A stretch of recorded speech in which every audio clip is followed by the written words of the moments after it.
Good evening and welcome to the Quantum Age Poetry Series. I am Igor V. Satanovsky, co-hosting tonight, as and always, with Dima Persner and Anton Yakovlev. We have taken on a modest task of redefining what the 21st century poetry is and can be. Quantum Age Poetry is our name for work that treats instability not as a failure, but as a structure. A poem that won't stay still isn't broken. It's operating at another frequency. Tonight, we welcome a poet who has spent his career proving that language is a material to be engineered, not merely written. Christian Berg is the author of Eunoia and the Xenotext, a project so radical I will let my co-host Anton describe it in a moment. Few poets, dead or alive, have pushed the physical substrate of language this far, or treated the poem so literally as an experiment. Christian and this series approach the same problem from opposite sides. We treat the poem as a field event, unstable until a reader collapses it. He treats the poem as a coded structure, durable enough to outlast its readers entirely. One works where meaning flickers, the other where meaning is engineered into the matter. Between these edges is the whole territory this series exists to explore, what a poem is, once we stop assuming what we know about it. And now, Anton, please. Thank you.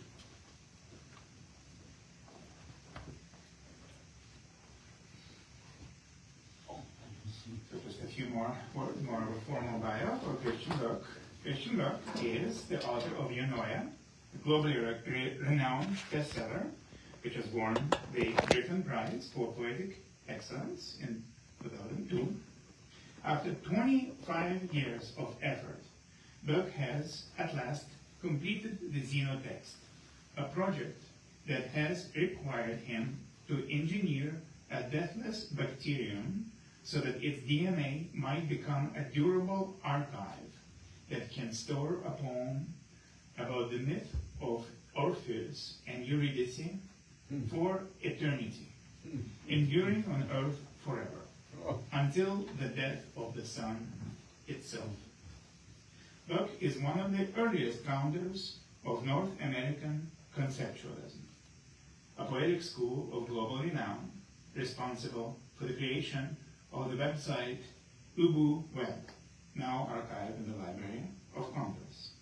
Berg has exhibited his Objets de Poésie at dozens of galleries around the world, including the Museum of Contemporary Art in Denver, the Power Plant in Toronto, and the Marianne Bysshe Gallery in New York. Berg is a fellow in the Royal Society of Canada, receiving this honor for his contributions to the arts. He has also received a nomination for the Oxford Professorship in Poetry in 2023, and for the Prix littéraire Bernard Heidsieck, Centre Pompidou in 2025.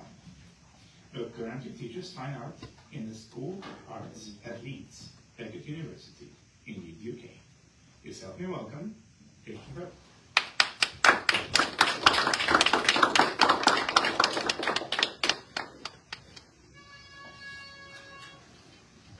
Cheers and thank you everyone for coming out.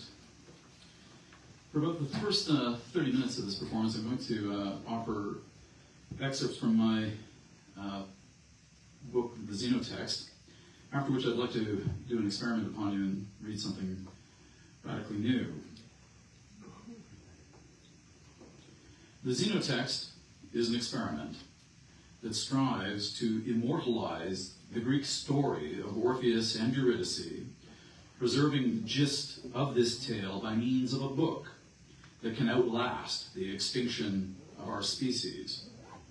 With the assistance of biologists, a simple sonnet entitled Orpheus undergoes translation into a sequence of DNA implanted into the genome of the extremophile Deinococcus radiodurans, after which this microbe interprets the poem as a set of instructions for building a protein whose sequence of amino acids encodes a second sonnet entitled Eurydice.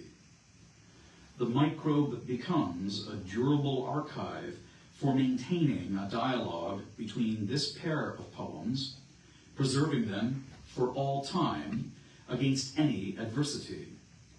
The project provides a pretense for thinking about the role of poetry in the legacy of humanity long after the disappearance of our civilization from the face of the earth. The Xenotext strives to preserve a motif of lost love so that we might imagine the endurance of our greatest thoughts beyond the doom of our ephemeral existence.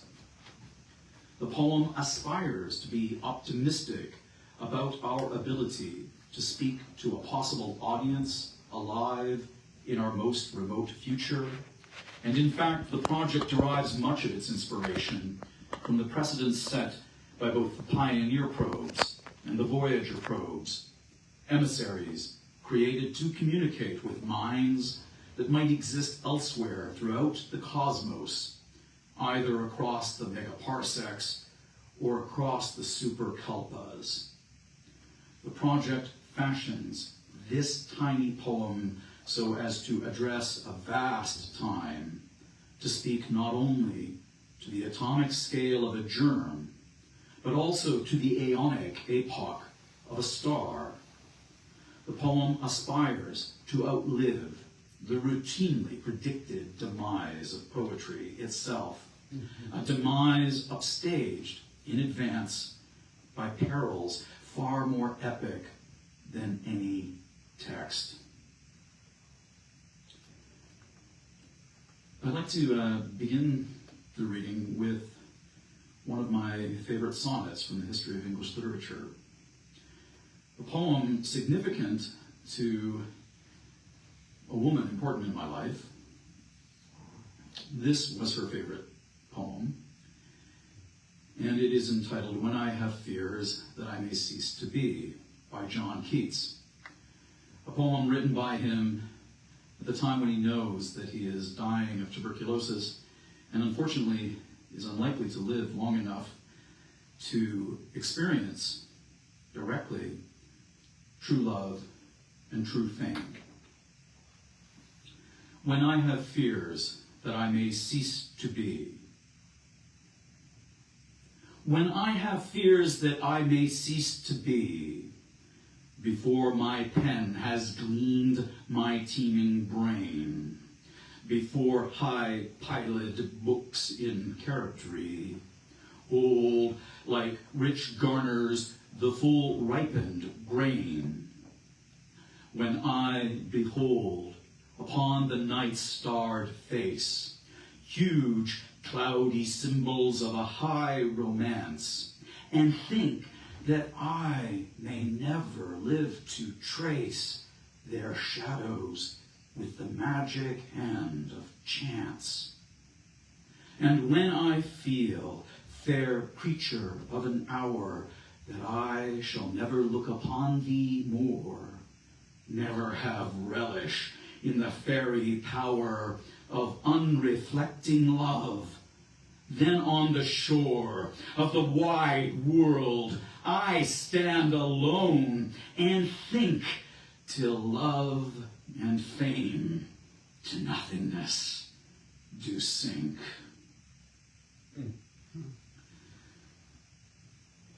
Now, in response to my affection for this woman, I spent 5 months writing a poem.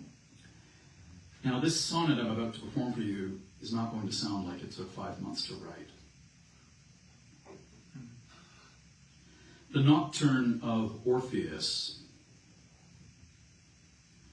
This covenant of love, in a dirge for a god, has delighted an angel who obeys my plea. Each sonnet a rhythm for her to decipher, making legible a key in her dream of dusk. a redness that darkens the hue of a tulip, is richening her view on the hill of a lea, dappling her vista at the end of my vigil, even if havoc calls forth ruin to kill me. No church, no chapel is a refuge in a storm if we beg to be warm, yet let die the candle. No herder, no hermit, enchanted by the sea, has hitherto known the ennui of a coward, even when infernos in hell burn the hero. Radiant as flint be the ache of my sorrow. The Nocturne of Orpheus is a love poem, an Alexandrine sonnet in blank verse, and part of the reason it took me 5 months to write this work, I did nothing else over the 5 months. It's taken so long because each line contains exactly 33 letters, and together the lines form a double acrostic of the dedication for the maiden in her dark, pale meadow. If you read the initial letters and terminal letters of this poem, you can see the phrase, the maiden in her dark, pale meadow.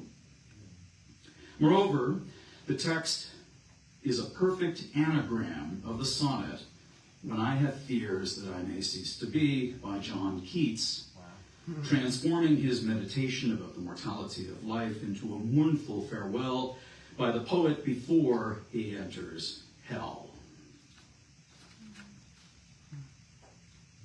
Now, obviously, if I write a poem called The Nocturne of Orpheus and include it in a book called the Xenotext, I probably have to write a complementary poem entitled A Nocturne for Eurydice, likewise dedicated for the maiden in her dark, pale meadow. This poem is a little lengthier and should take about 5 or 6 minutes to perform. A Nocturne for Eurydice. Twilight through the roof of a rainforest shatters like a chandelier of green glass. The shrillness strafed by keening cicadas and unseen flocks of cockatoos that caw their catcalls at the meltdown of the sun. Dimming of the day bronzes a pathway that we follow under vaults of bouillon down a terraced stairway to this canyon of warm mist where a waterfall loiters draped in a grotto like a soaked sarong. Shadows deepen the tinges of each fern to jade, while we descend into the nave of this cavern where paramours gather, unmournful by the cascade, to witness the arrival of bright nymphs at nightfall. Prattle, muttered by the gentle shower in its pool of shade, softens our voices while we wait, rebuking the ruby glow from a camera, its lamplight forbidden, a red ray doused to darken the drama. Lovers who kiss near the railing confess their joy upon seeing the mossy shine of dew luminescent on the black walls of rock, these blurry photos of Bysshe mimicking shimmers on radium clocks. Umbral, the day glow from every fey fly stipples the cave, pinpricking crevices with a spray as numinous as absinthe. The basalt hung with threads of saliva like dewdrops bedewing a spider web. Wonder spins a tinsel that embroiders our mood as we marvel at this roomful of minuscule creatures, each flea as far from us as a star, whose constellations loom over us, guiding us to our doom. Glyphs unreadable by the wispy gleam of foxfire foretell no fortunes for souls who appear with their private oracles to view these tapestries, then file by us like a queue of lanterns leaving a mine. Bereft of our path, when left in the dark, we take delight that blind at the entry to this shrine, we find a dim dot of red taking flight, a match head lit in a waft of perfume, its spark lifted like a kite. Adrift, the speck is our distant galleon, with sails ablaze at night upon a black ocean, a feeble beacon whose glimmer disputes the puniness of living things that strain to remain afloat in the void. Clouds of pollen orbiting the orchids ignite, then cavort alongside the banks of the cataract, each downslope aglow with muddled smudges from luciferin in green fungi, blemishes of limelight.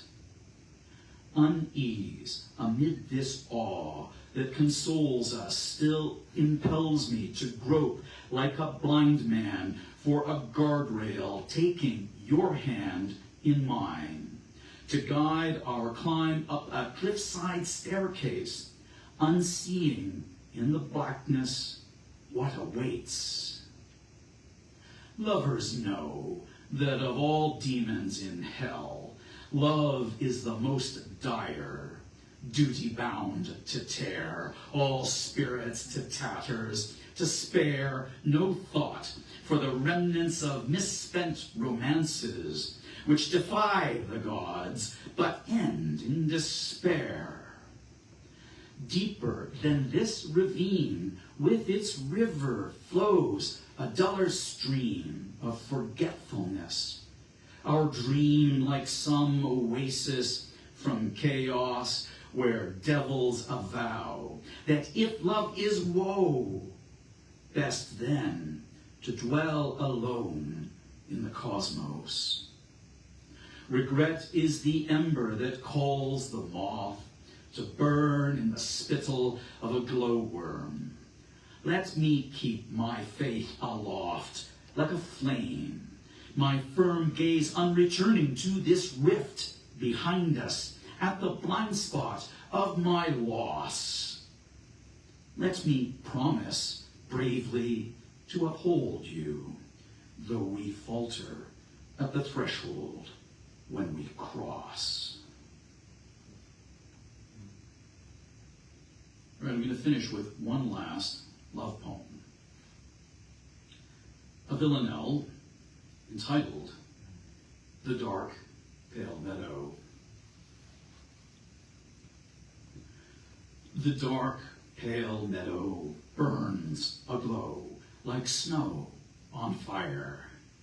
This field of dew where we bestrew our tears of woe. In hell we learn to wield no weapon but the lyre. The stars that burn our eyes whenever we aspire to fight in hell for love ignite the fallen snow. The dark pale meadow burns aglow like snow on fire. The flames of war have drawn us upward in their gyre, each arrow shattered ere the bowman draws his bow. In hell we learn to wield no weapon but the lyre. The stars that pierce us with a fierceness like desire dispel from hell the shadows of the doomed who know The dark, pale meadow burns aglow like snow on fire.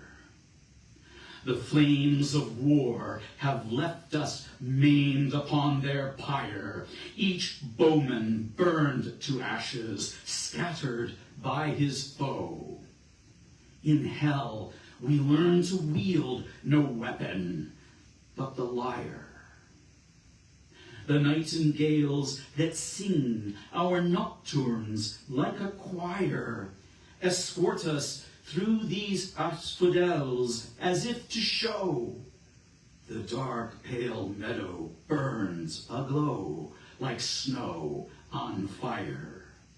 In hell we learn to wield no weapon but the lyre.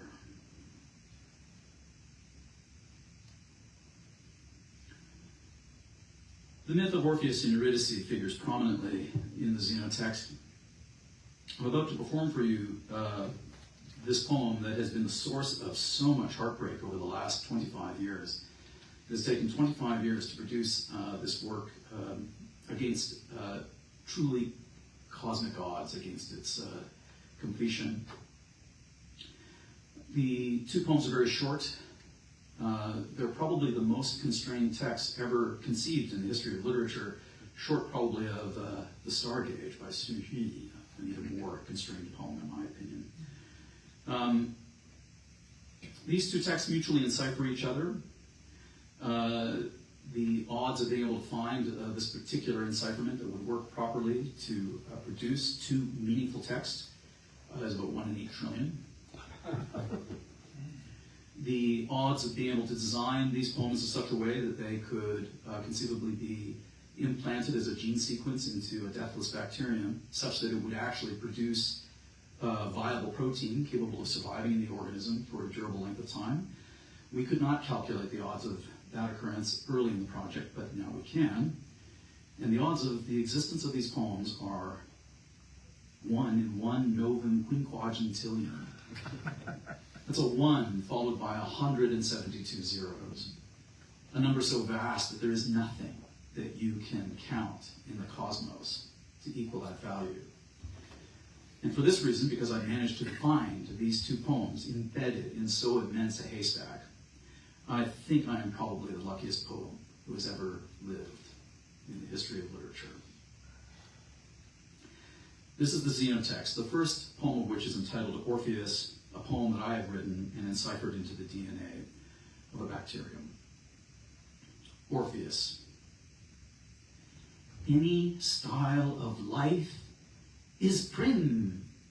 Oh, stay, my lyre, with wily ploys, moan the riff of any tune aloud. Moan now, my fate. In fate we rely. My myth now is the word of life. Now, the organism can actually read this poem, and in response it builds a protein whose sequence of amino acids enciphers this following poem, written in the voice of Eurydice. Eurydice. The fairy is rosy of glow. In fate we rely. Moan more grief with any loss. Any loss is the achy trick. With him we stay. Oh, stay, my lyre. We wean him of any milk. Any milk is rosy. Now, as a flourish in this poem, when the organism writes this work entitled Eurydice, the protein it produces causes the organism to glow red in the dark, to become the fairy that is described in the poem, Rosy of Glow.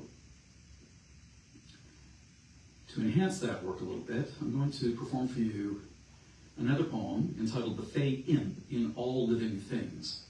And all I've done for this poem is I've taken every single line from the Xenotext, line by line, and just simply rearranged the letters.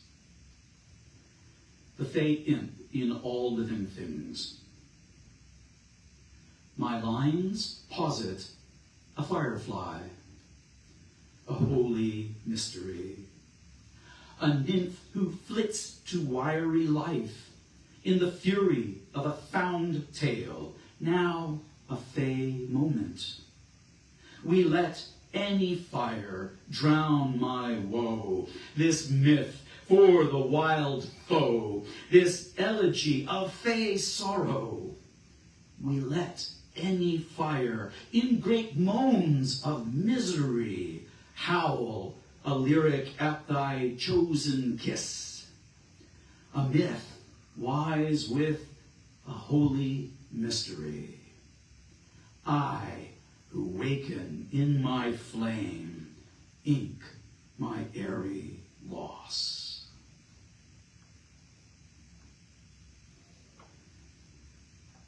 Okay, I'm going to do another cover poem, mostly as a reminder to you about the merits of this work. A poem that I'm sure many of you will immediately recognize. It is, of course, Ozymandias by Percy Bysshe Shelley. I should note that as a young man, I've always sided with Shelley against the Pharaoh. I love this poem because, of course, it presumes that poets are better than kings. But I think as I get older and my mortality approaches, I begin to appreciate the merits of the Pharaoh. And we can just side with the Pharaoh. So I'm just going to read to you this poem, noting that Shelley would have understood that Ozymandias was in fact, in that moment in history, attributed with the invention of libraries. Ozymandias by Percy Bysshe Shelley. I met a traveler from an antique land who said, 2 vast and trunkless legs of stone stand in the desert. Near them on the sand, half sunk, a shattered visage lies, whose frown and wrinkled lip and sneer of cold command tell that its sculptor well those passions read, which yet survive, stamped on these lifeless things, the hand that mocked them, and the heart that fed. And on the pedestal these words appear: my name is Ozymandias, King of kings. Look on my works, ye mighty, and despair. Nothing beside remains round the decay of that colossal wreck, boundless and bare. The lone and level sands stretch far away.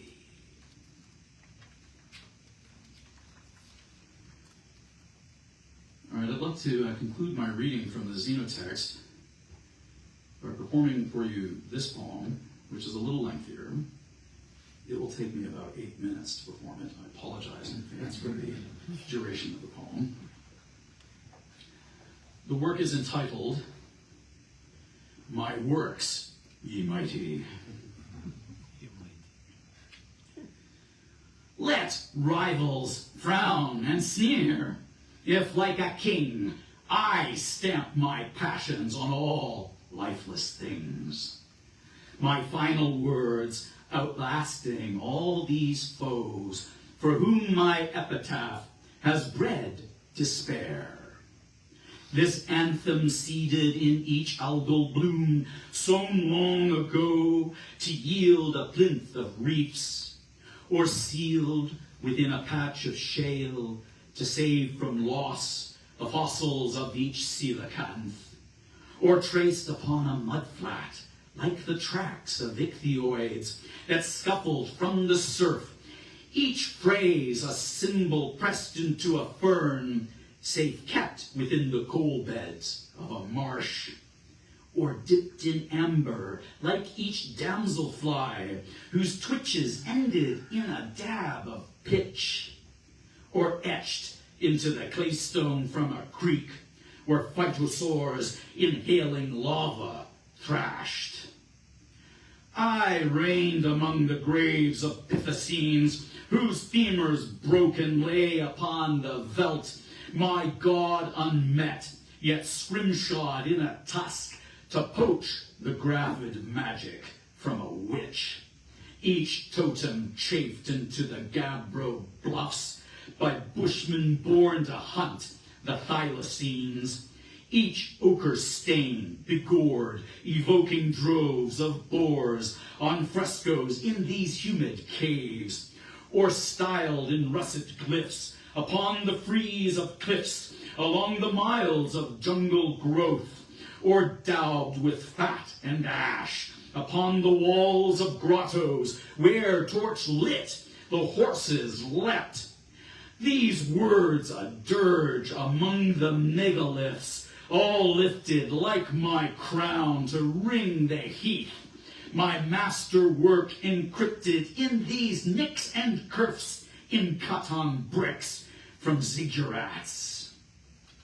I signed cartouches framed upon facades of plaster work ensconced in mastabas, then carved a sign upon the tortoise shell which pyromancers flung into the flames, the slabs of mud unbaked until the mobs that sacked my palace set the tiles ablaze, the scrolls of vellum buried like a hoard of shekels stockpiled near a lake of brine, the condor and the jackal both displayed among the laneways raked into the plain, my battlements that spanned a hinterland to keep at bay the warlords of the steppe, my papal hymns like psalms of seraphim who kissed the vaulted ceiling in a shrine, the secret things unspoken by the bride,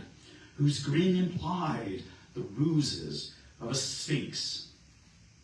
I ruled astride two trunkless legs of stone, half sunk obtrusive in vast seas of sand, my shattered visage like a mask that 4 colossi wore while staring from the bluff, my relics left untouched inside the crypt beneath the subfloors of a humble school, or packed like keepsakes in my cylinder interred below the fairgrounds of a park, or crated like ceramic shields, all stacked and shelved inside the salt cave of a mine.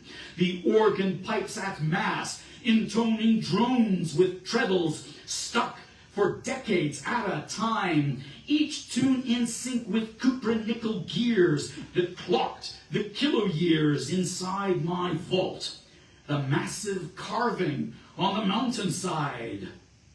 Out for a walk, my darling, be back soon.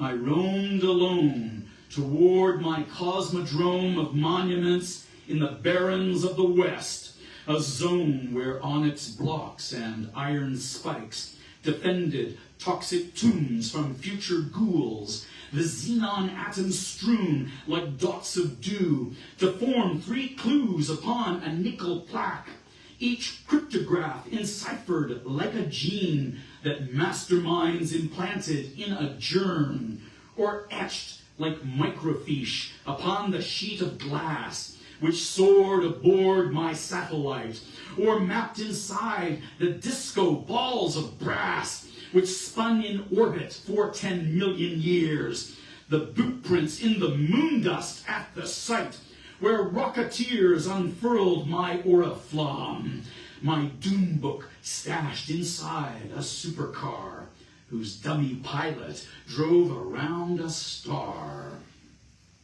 I wrote refrains ingrained in metal moons that oversaw from space a storm of rust, the harmattan in realms where charlatans mistook a mountain for my countenance, the folklore in a world of books all stored aboard the landers, lost among the dunes, or minted like a diamond centime tossed upon the ice, where rills of ethane pooled, or etched into my disk of gold, dispatched beyond the doldrums of the astral squall. My sketches of 2 nudes upon the plates, held fast to probes outcast from paradise. my thrill for 80 seconds from the flash of static, heard but once, then never since, a supergiant dimmed as though eclipsed by shadow plays backlit against its blaze.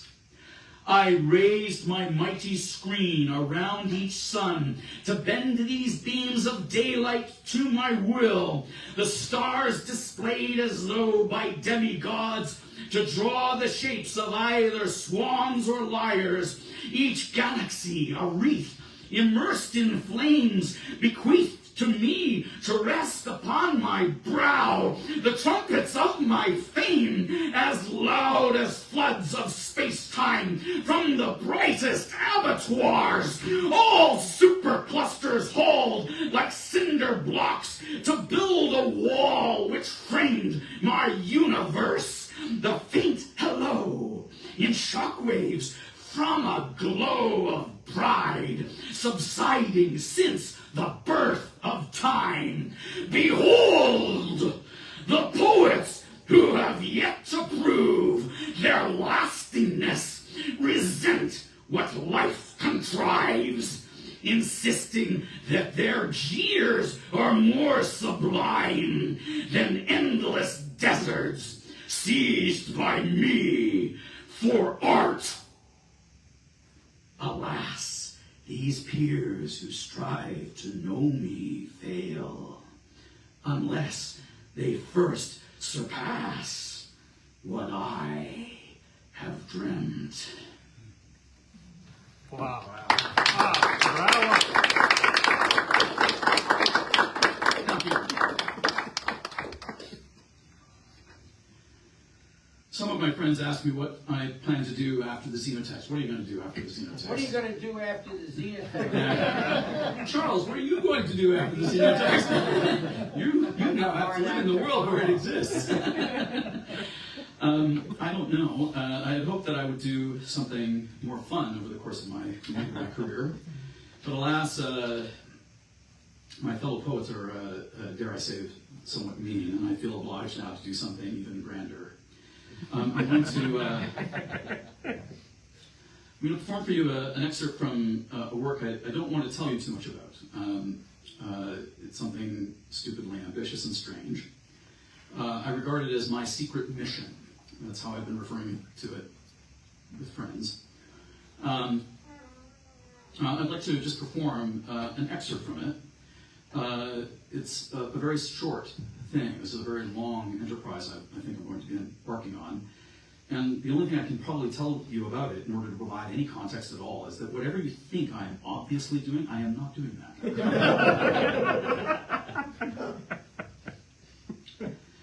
I'm just going to begin it and see what you think. I will stop in the middle of it. I'll start in the middle of it. Wrath, ravish me. My soul, a veil of ashes strewn, across your solar winds ablaze. A myrmidon in bronze has struck me with your scimitar at dawn. The razor drawn across my eyes to scald away my tears, to kneel me here, downcast upon the sand, a poet blind, aligned with heroes sent to hell, beyond the Arkensea, more dark than Vanta Black. Wrath, braven me to make almighty this demand, that even gods unwilling must obey my plea. Fulfill my wish, and lend me brawn enough to stand, bereft of crutch, to mend the wreckage of a bow, restrung to tense my lyre. I grieve, too frail to spare the dead from jackals on a battlefield, too frail to chase your chariot, whose engines char the moon. Wrath, favor me, my eyes the fee for having seen your future in a gleam of sunlight from a scythe. 3 times I say, imbue my heart with bitter flames, by which you beckon me to stagger to my feet. The smoke from your scirocco blown across the beach, where archers in the surf beside an ark lie slain. Black fumes of soot from oil fields rise to ink the sky. Burnt hulls of cedar loll in tides like gutted sharks along the shore. The oarsmen all but swept away, their upright shields aslant, implanted into dunes, each heavy plate a hatch exploded from a safe. The harnessed carcasses of horses buzz, impaled as if by spades that jut from earth beside a grave. The spears as trim as flagpoles stand above all kills. Burnt sails of linen stripped from rigging into rags bedrape a shipmast felled by axes that have laid to rest each scarecrow left uncrowned and crucified. The easterlies that mute the cursing of the gulls have long ago collapsed the tents, the fallen troops all immolated, mummified, their parachutes too late deployed as cerements to wrap the drowned. Burnt racks of flesh with butcheries of hide and bone upon your proving grounds give sign that oracles have tendered you a hecatomb to thwart your plagues, surrendering 100 aurochs as your prize. The sharpened palisades, once stark along the berms above a trench, have toppled like a rank of slaves who slump when shot, blindfolded at the edge of pits. Among these smoldering encampments left to burn, abandoned by the clans of spearmen to the whims of flame, stray packs of dogs go loping, tugging limbs of lifeless fighters in the dust, a throng of rogues who might in life have tossed each cur a sop of meat for sport, have warred ferociously against a horde and died, their guts mere mutton in the jaws of mutts. Among these ravagements of death beyond the ditch, the arrows flown and spent have picketed a field, their stems more legion than the thistles on the sands of barrens, where a taken bride has shed her tears at every step. Her footfalls soaked in rain have sown the dew, whose sprays of elecampane blaze a trail, with blooms of yellow asters brighter than the moon.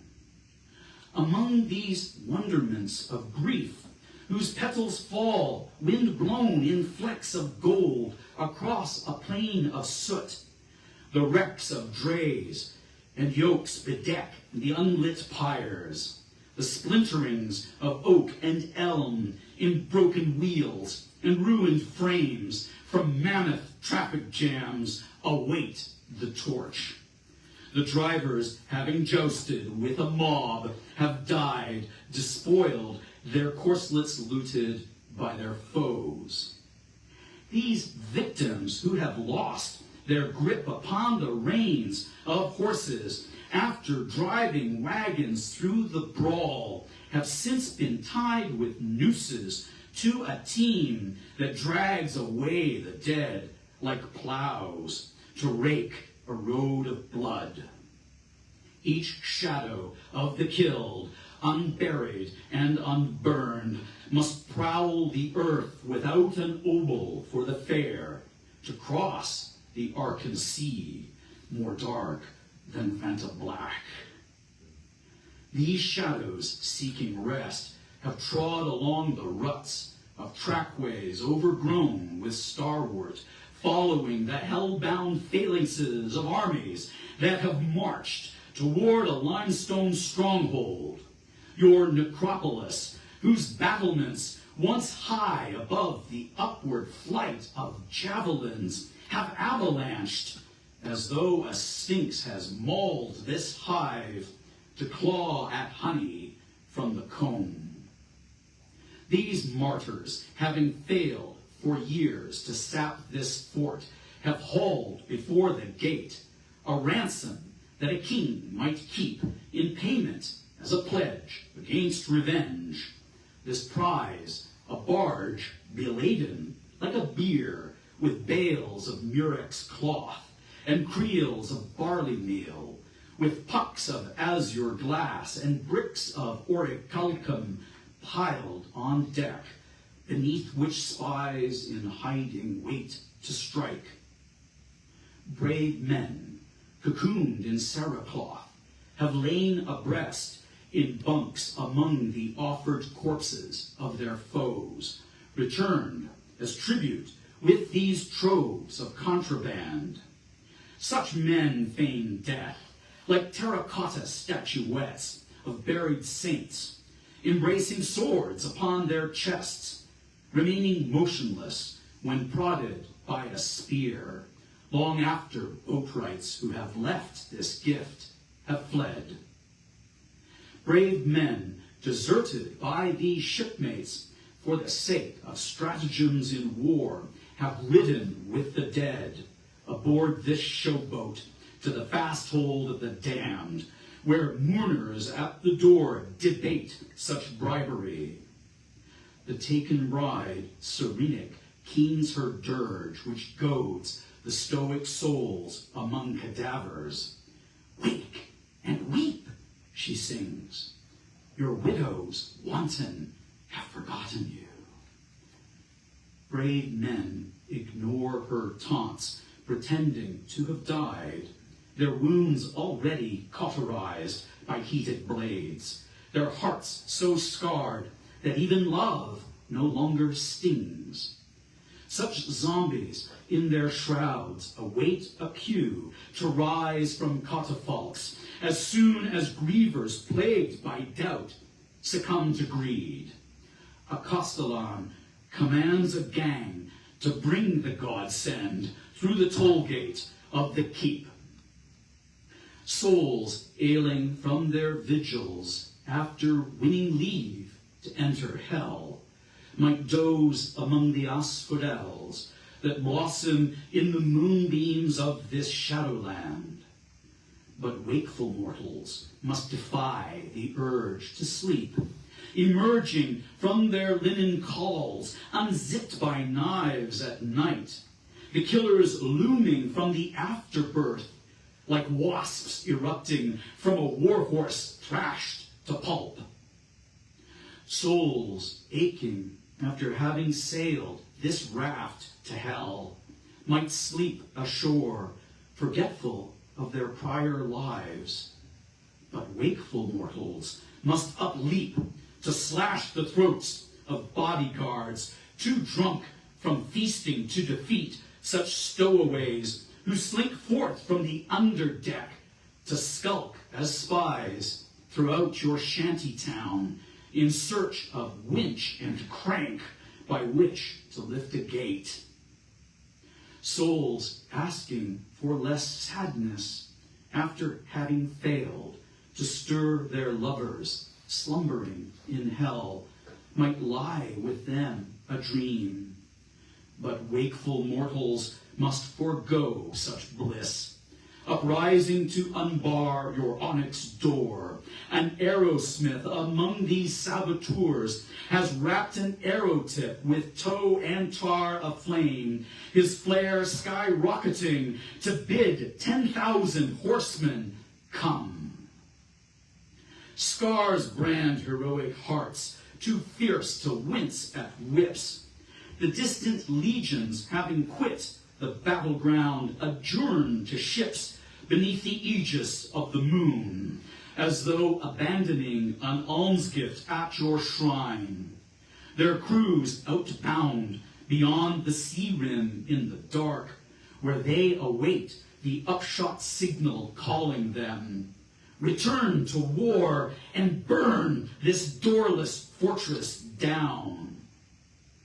Scars flash across the turbid hearts of thunderclouds, all ships rebeaching after having feigned retreat, disgorge their deadly cargoes, spilling forth a flood of swords like viruses which overwhelm a cell. The devils who have lain beside the dead hold wide the agate gates of hell, with pry bars in the jam, each sounding of alarms too late to warn the guards. Scars crack across the ashlar blocks that buttress walls against a superstorm, whose thundering has lent its doomfulness to droves of swordsmen bred to slay whatever moves.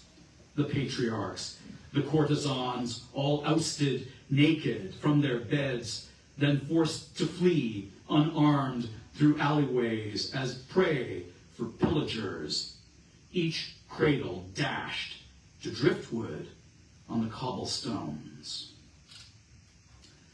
Thank you, one and all, for being so indulgent with me. I really appreciate you listening to. Thank you so much. Thank you. And now, thank you so much. We're going to move. I'm sure people have questions. Yeah, any of you might have questions or concerns are welcome, of course, to please weigh in with comments. I'll be delighted to speak with you.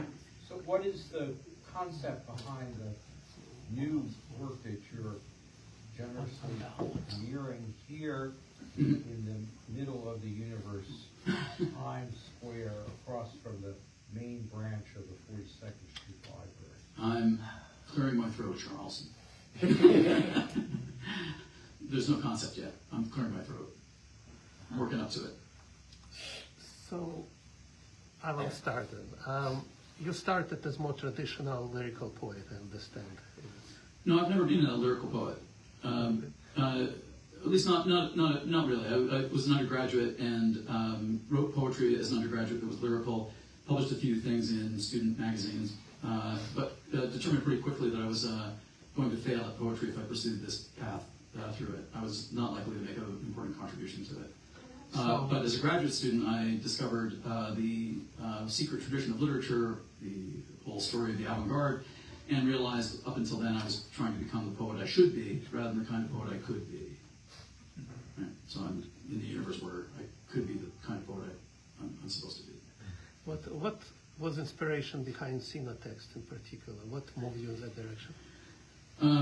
About 25 years ago, I had published the book Eurydice, a work that surprisingly went on to become a global sensation and won me the largest prize in the world at the time for poetry, the Griffin Poetry Prize.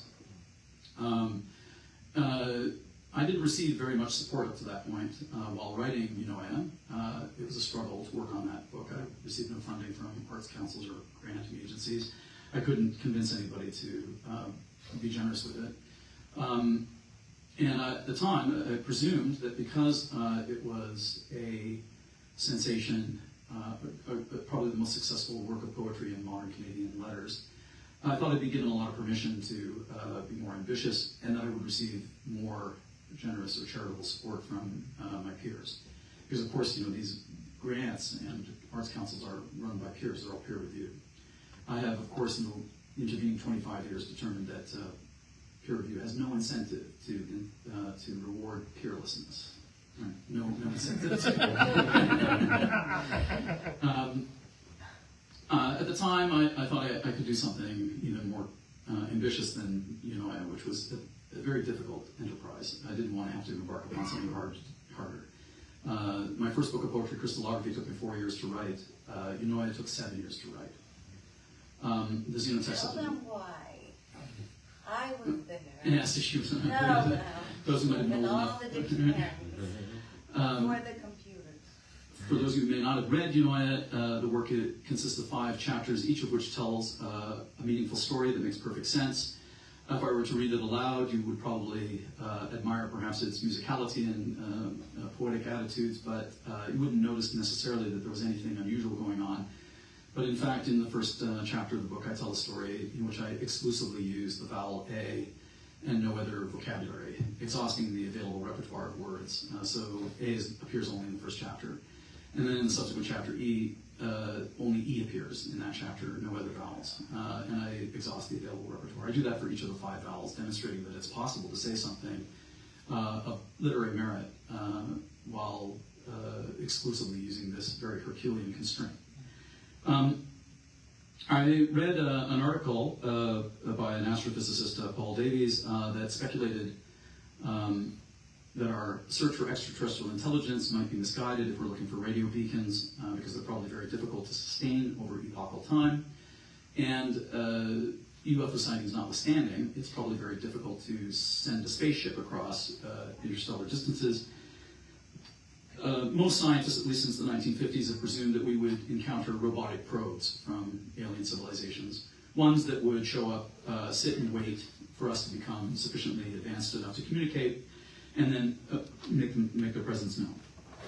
And such self-replicating machines, according to Paul Davies, that would go to a star system, adapt to the resource environment in that stellar system, building copies of itself and projecting those into the cosmos, could probably colonize the entire galaxy in a few tens of millions of years using conventional technology.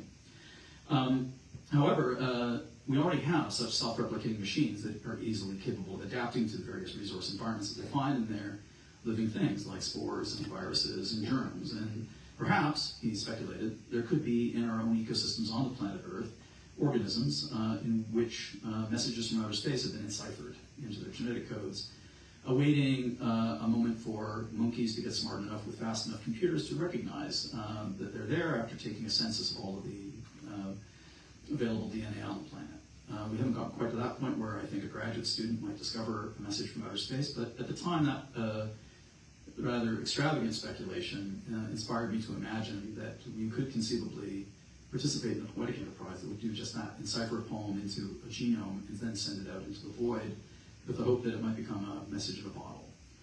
About the same time, another scientist named Park Chung-Wong published an article demonstrating that he could encipher messages into the genomes of very hardy bacteria that would be capable of surviving in all kinds of hostile environments, and you could reconstitute those messages after they had been stored in that medium. So when I encountered these 2 articles, I decided, well, why wait for a civilization to address us? Why not be the civilization, right?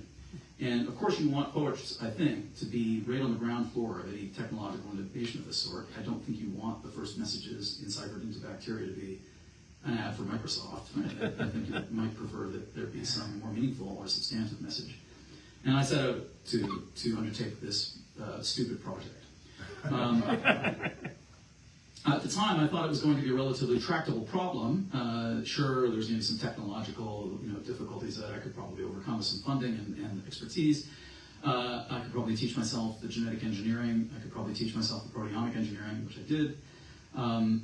I could probably secure collaborations with labs. What I didn't realize at the time was that all of these technological feats were effectively impossible. And I think had I known just how hard this would have been, I don't think I would have embarked upon the task.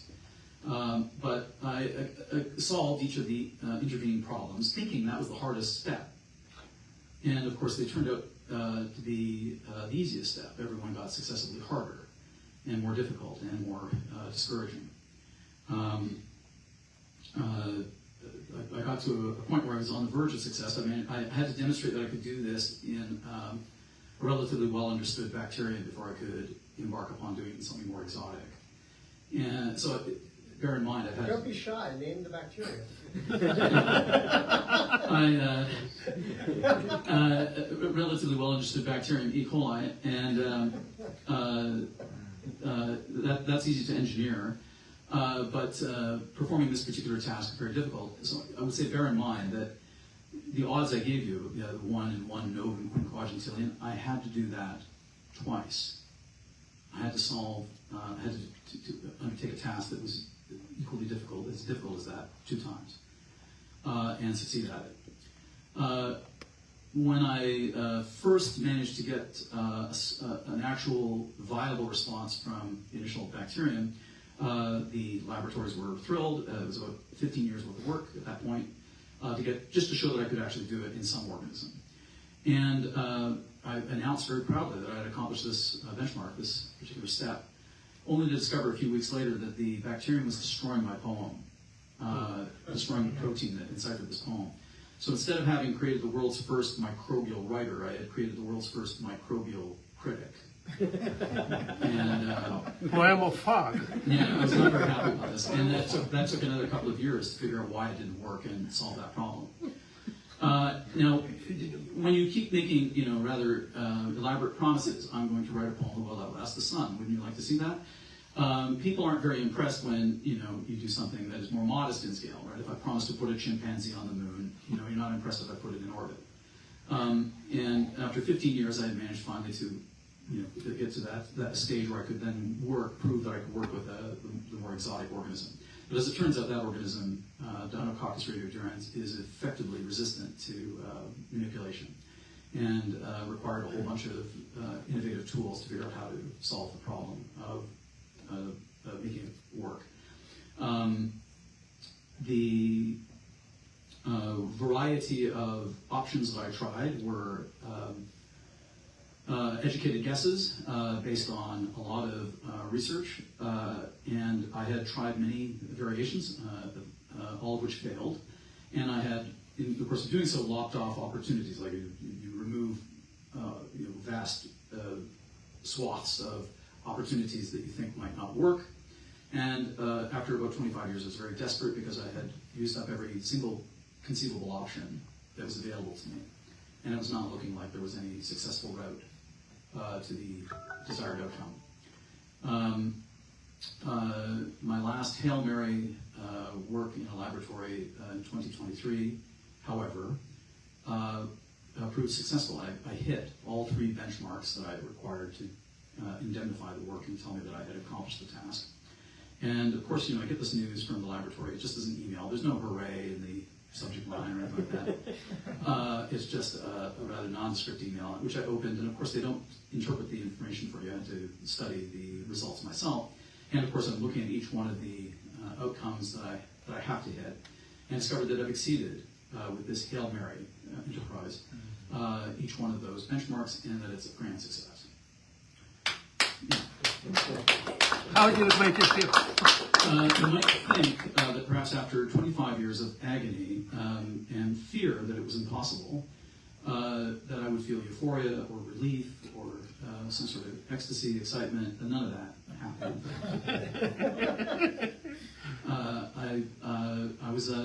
It was more frightening dismay, I think. I started weeping uncontrollably, and I have to say it was an hysterical response. I couldn't stop for a couple of days. I wept from about a Thursday till a Sunday. I got the news on Thursday, and I would say that my response was post-traumatic.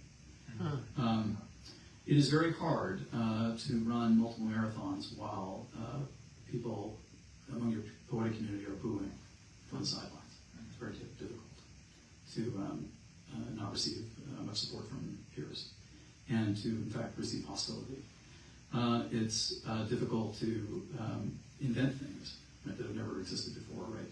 Making contributions to the scientific community as a person who has no expertise in that domain, right? Demonstrating to peers in the sciences that I have the aptitudes to solve these problems, because of course they can't do that for me. I have to do all the design and engineering myself, and if things fail, I have to do all the troubleshooting myself. They can make things for me, they can verify things for me, but they can't do the heavy lifting of design. They got their problems. They have things, cancer cure, things like really important things to do. So I was in a state of real desperation. It took me a few days to recover from it, and I was sad, I would say. It frightened even. It was more like the experience you might have had if you were driving on a highway and narrowly avoided an accident. You're pulled over on the curb, and nobody's dead, nobody's hurt, no property's damaged, right? You're sitting there listening to the engine of your car tick down, with some suppressed panic, amazed that you're alive. It was something akin to that feeling, that I had climbed a cliff and now I'm looking down, and it's an immense height, and I didn't die while doing it. I didn't fail. But what about the organism? Well, the organism is, as I said, it's a very difficult bacterium to engineer. It's very poorly understood. It's a strange thing. It can repair its own DNA very quickly. If there's any damage to its DNA, it fixes it immediately. And as a consequence, that makes it a very durable archive for storing genetic information. It makes it durable. But it makes it also resistant to mutation and adaptation. Anything that can't allow its DNA to change doesn't evolve. And if you can't evolve, you go extinct. But this organism is managed to find its way into a little evolutionary cul-de-sac, an evolutionary dead end, which makes it so adapted already to the utter lethality of the universe that it doesn't need to change, ever. You can scorch it, freeze it, wither it, and it won't die. You can blast it with 1,000 times the dosage of gamma radiation that would instantly obliterate you, and it won't die. It can survive in the open vacuum of outer space. It won't die. We don't know where this organism natively lives because there are no environments on the planet Earth that would drive its evolution into this strange niche of immunities to all kinds of diverse environments of immense hostility. And as a consequence, some scientists have speculated it must have spent at least part of its evolutionary history in outer space before being returned to the planet Earth. From my perspective, it's an organism that I can't make it do whatever I want. There are lots of naysayers among my critics who presume that I have done something evil by bending this organism to my will coercively, and that is makes me a bad guy. But in fact, it's the other way around. I've had to adapt completely to its constraints upon me and figure out how to make the sacrifices required in money, lucre, grief, blood, in order to satisfy this wee god. It is something like a private deity for me, I suppose. Prove that I'm worthy of its merit, so that it will, in fact, adjust itself to accommodate my intervention. It really is a dialogue with it. It's really an attempt to converse with the building blocks of life and to show the relationship that is implicit in the constraints between the English language and the genetic code. It's a bit spooky to imagine that the poems are there, embedded already implicitly within the constraints. I didn't write these poems, I found them. There's a carving away from a piece of marble and you find the David embedded within it. But I mean that quite literally, it's not an allegory. These things are somehow there already. And they contribute, I'd like to think, to some of the oracular dimensions of this work, to its spookiness and uncanniness. And of course the odds against it are so immense that I'm bewildered that I accomplished the task. And I will probably suggest to you that you shouldn't invest 25 years on a project. Well, if somebody has a few decades to kill, and well, the organism is so robust that it can conceivably outlast all of terrestrial civilization. That it will be on planet Earth when the sun explodes. But the group that carries your poem, where is it? The poem is currently at 2 locations. One is on record right now at the University of Texas, Austin, excuse me. At the Contreras Research Lab, they have live samples of the bacterium frozen in liquid nitrogen available for study. They're part of the intellectual property of the university. I have repatriated some small samples to a so far secret location in Canada. I wish I could report on how amazing the repository is for these samples, but they're located in 2 places, one in the United States and now one in Canada. In such a way that, at least in the case of Canada, those samples will persist for as long as Canada exists. I'm lucky. It may not be that long. At least they'll be in the 54th state. North of Nantucket. So you didn't release any tonnage? No, well, I'm kidding, of course, but the works are designed to be very durable and survive outside their current storage facilities, right? I mean, it would be unethical to release them into the wild. I don't have any intention of doing that. And of course, any claims to be made about their capacity to be in the environment are conceptual for this moment, because I'm not capable of putting it to the test, right? It would be unethical, I think, to release these works into the wild. But the laboratories have validated all of the results and got explanations in the book that show the proof of the accomplishment. And obviously I'm very proud of it, but I do feel quite exhausted by the experience. It has taken a lot out of me, I suppose. And of course the response to it after a year so far has been, I would say, somewhat muted.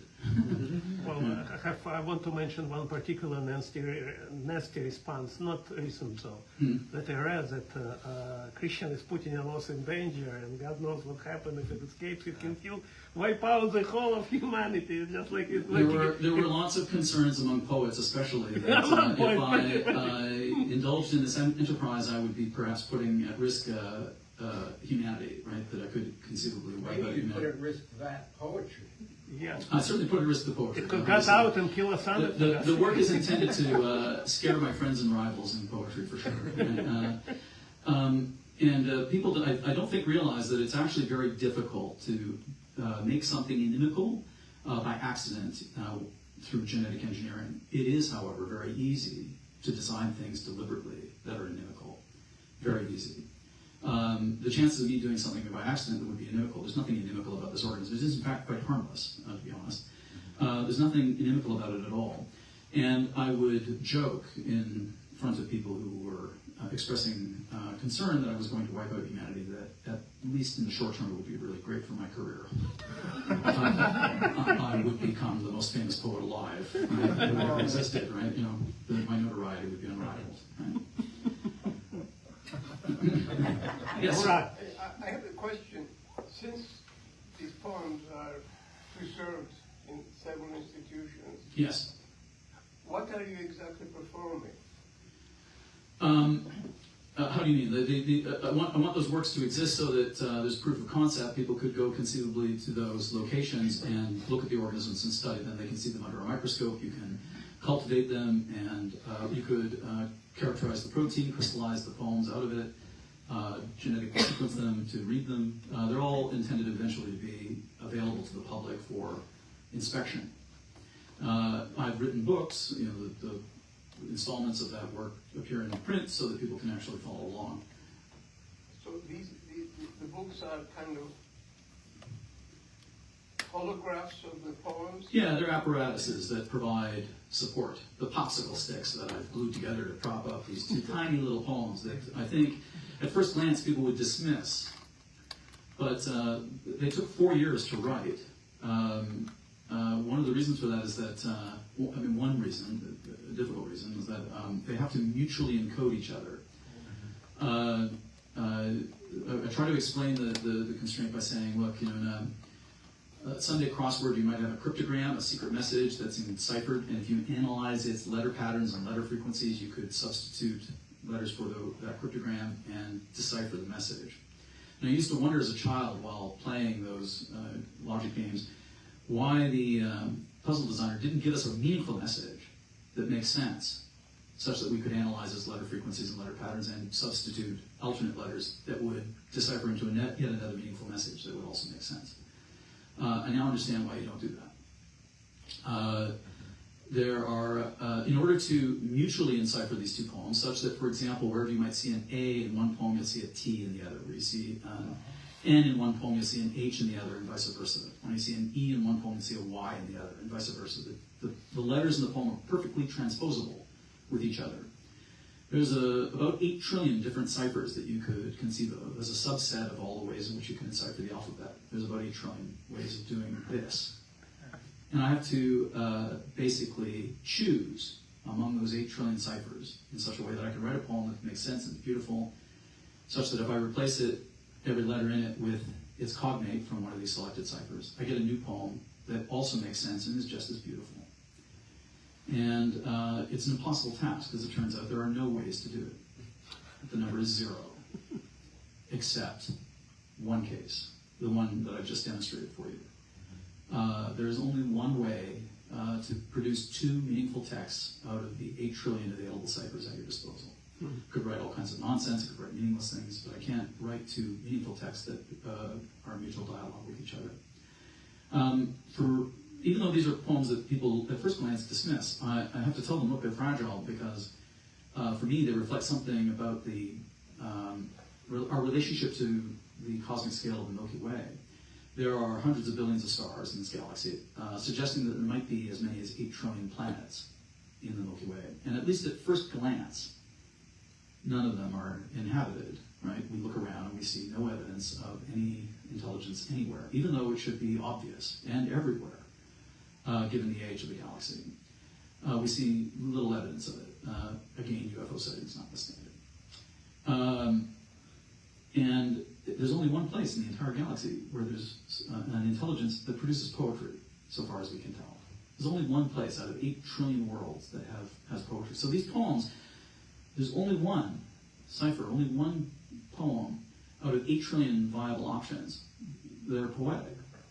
Right? It's as rare to me as the life in the cosmos. And it, I think, reflects upon that anomaly, that we are anomalous. And these poems are strangely anomalous. They're not something that you could just simply write up out of your own imagination. They are the direct effect of the constraints themselves. And the constraints are so onerous that there's no other way for them to appear. They're simply fossilized in the midst of all of these rules.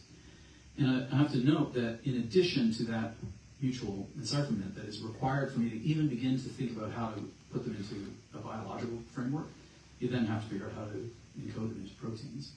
And that's even harder. I didn't realize at the time that figuring out how to predict the fold of a protein was considered the hardest problem in biology, and there was no solution. No. And even now, we don't understand the principles by which proteins fold, even though we have AIs, of course, to assist us now and help us out with that task. We really don't get it. So it's a lot of voodoo, a lot of magic had to be deployed in this exercise. Why I would declare that I'm probably the luckiest poet alive to have explored this immense haystack, where you might have imagined that it's so large it probably has lots of needles in it. Surely there'll be plenty of needles, and as it turns out, there's none. There's only one. Following up on Murat's question, Sure. in the kind of press conference way, I mean, here we are in the center of the universe, Times Square, and from a Brooklyn point of view, a little bit off what you're doing. I mean, you give these odds which a person can't really comprehend. That's right. So let's just say, that we can't comprehend that. You just did a poetry reading. Yeah. Now, I like that poetry reading, irrespective of all that superstructure. Sure. The superstructure, though, helped you to appreciate it even more. It helped me to appreciate it in a different way. Yes, I'm sure that I probably contaminated a response to it. I don't quite have often. I'm not going to make that value decision. Sure. But nonetheless, I want to say, and you bring this here to us, I mean, the reading itself, even apart from this astronomically unlikely story that you told us, which I believe, by the way.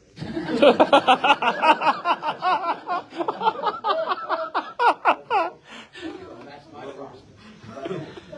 Because I've read so much about it. But nonetheless, irrespective of that, in a kind of the old-time pataphysical way, which would not strand out into the actual natural world, because that's the distinction between you and Sherry. I mean, I'm more like Sherry. I just make it up, even when I'm saying now. I'm committed to the actual physics and reality of it. Apart from that, still, aesthetically, just as a reading, when I go to a lot of readings, I love the reading. I just like the way it all. It has to sound good, yeah, sure, and it has to appeal to a wide audience, in my opinion. I have to try and create something that's capable of offering as many entrances as possible to it for a diverse variety of people who might want to encounter it.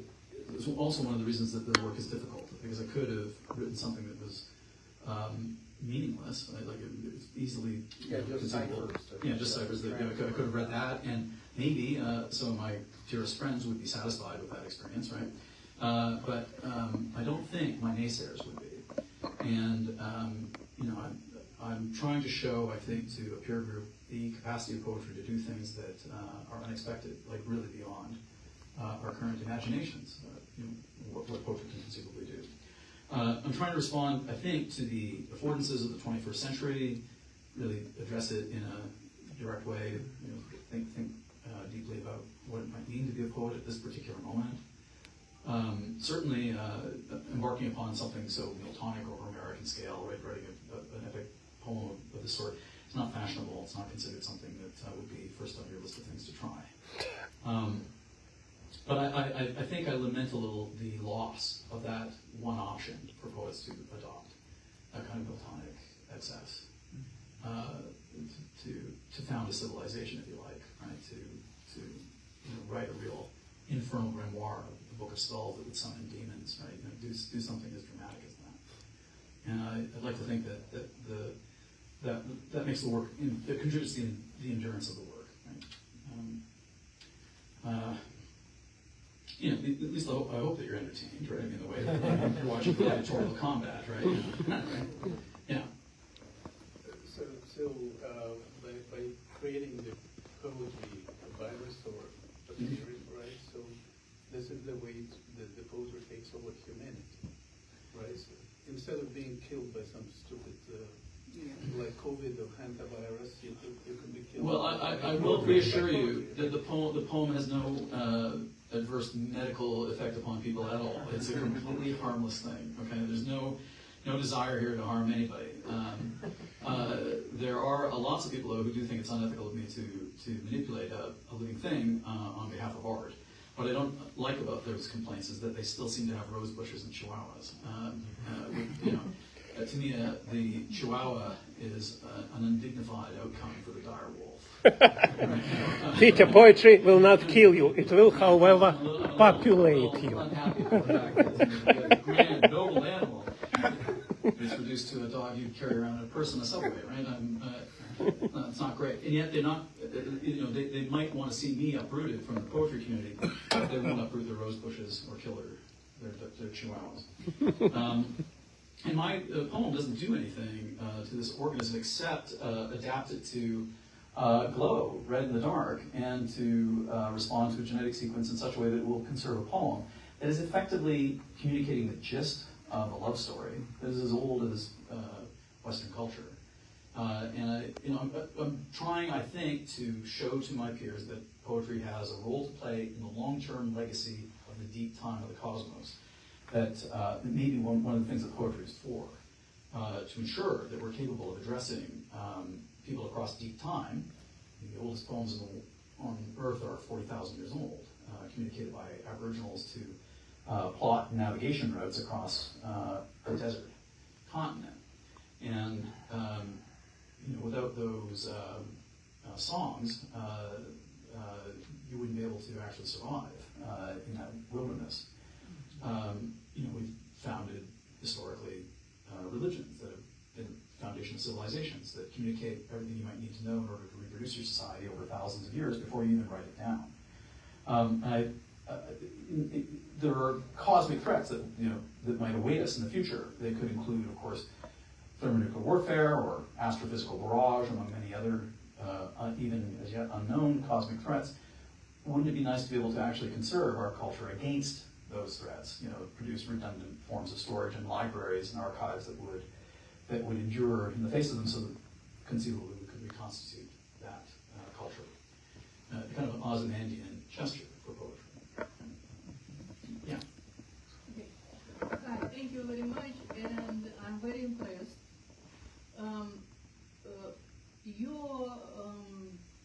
What you're saying, it actually calls for presentation, for something visual, Sure. to explain to audience how it works, and why you don't, for example, bring at least some kind of technology that could Sure. be which me Sure. personally could decipher it and understand its Sure. value, and and also. Okay, it's surviving any nuclear war, whatever, and after that some kind of, and also that's also the question. Okay, we could decipher it into English, but Yeah. how decipher it in different language? How decipher it some alien language? And when we talk about poetry, it's also attached to our body. If there is no body, if there is no your psychology, if there is no your culture, there is no poetry or literature, because you cannot, you have to have this body to decipher it. So how you give to aliens your body to understand what actually it said about? You give me two questions here. One about why did I bring in tech support to show off this work, right? Yeah, for which I will beg forgiveness. Bear in mind, I've been working on this for 25 years. I have actually shown a dog and pony show many times, slideshows about this work many times, of course. And there's a point at which I would like to think that eventually people will know that this thing exists, right? That I won't have to continually resort to the introductory classroom dynamics of it. So it's been a long time I've been working on it, and I've had to talk to thousands of people over the course of that time. So forgive me for not showing you, slides. I'm hesitant to do so in part because technology always seems to fail. And let me tell you, having worked on an impossible genetically engineered bacterium, the technology seems to fail all the time. My mistrust of that is now acute. As for the capacity of poetry to be appreciated by only by bodies, I have two rejoinders to that. I would simply note that we never know if there's any body at the other end of the line, on the other end of the phone call. I doubt that Aristotle knew that any of you existed and wouldn't read his work. Right? He doesn't even know that you happen. Right? I have no clue what role any of this will have in the future. I don't know how it will be used. I have no clue how anybody will interpret it. All I've done, effectively, is spray paint graffiti on an obelisk in the desert. Right? And it just so happens it might say something like, look upon my works, you might stare. Right? There are certain poets, I hope that they interpret this work in that manner. I hope that they look upon it with some discouragement. But the response to it is to quit. Right? Others, I hope, of course, it inspires. Right? That it may actually condition people to imagine greater things for poetry. Nobody knows who their addressee might be. And we've already sent out into the wilderness of the void at least 4 space probes that have messages attached to them with no guarantee that they will be interpreted by anybody. And they are gestures of faith in the future. Right? In my, I would say in my defense, everything I've done up to this point is a gesture of faith. On the one hand, maybe that I can do it, that I have the capacity or superhuman endurance required to accomplish the task. And that, in fact, it will bear out, despite what my peers may respond, how they might answer it, that it will actually serve to be useful to somebody in the future. But I have to say this because I know you for so long, and it's a small enough group. It doesn't matter because you've done what you've done.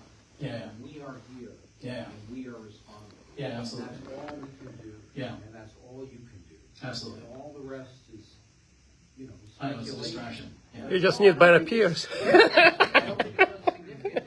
It's sufficient. Is what I'm saying. I'm saying Sure. what you have done is sufficient because we are here. Yes. And we.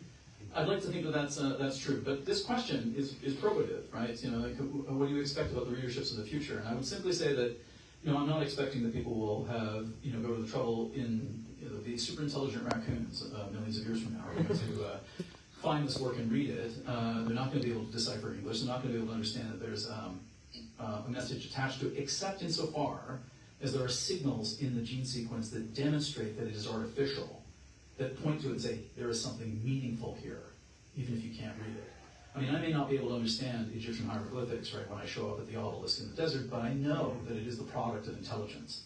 Similarly, I think that even if the aliens were capable of unpacking the golden disk aboard the Voyager probes, the machinery of that probe will be more edifying than whatever sounds emanate from the disk. The demonstration of the intelligence involved, that phatic comment, here I am, where are you, is enough, right? that is fundamentally the basis for all communication, right? Is this thing on? Right? And if you say that, I think that's a certain kind of poetic gesture of proximity, nearness, that demonstrates a confraternity of minds. And we don't, so far, have that confraternity, really, at least on a cosmic scale. We haven't been able to detect that we're not alone in the universe. And we'd like to think that poetry has the capacity, of course, to preserve against the ephemerality of all of our existences something important, right? At least the demonstration that we were here, that phatic comment, a little bit of birdsong that says hello. Here I am. Where are you? Here I am. Mm-hmm. Not to be too Jewish. Yeah.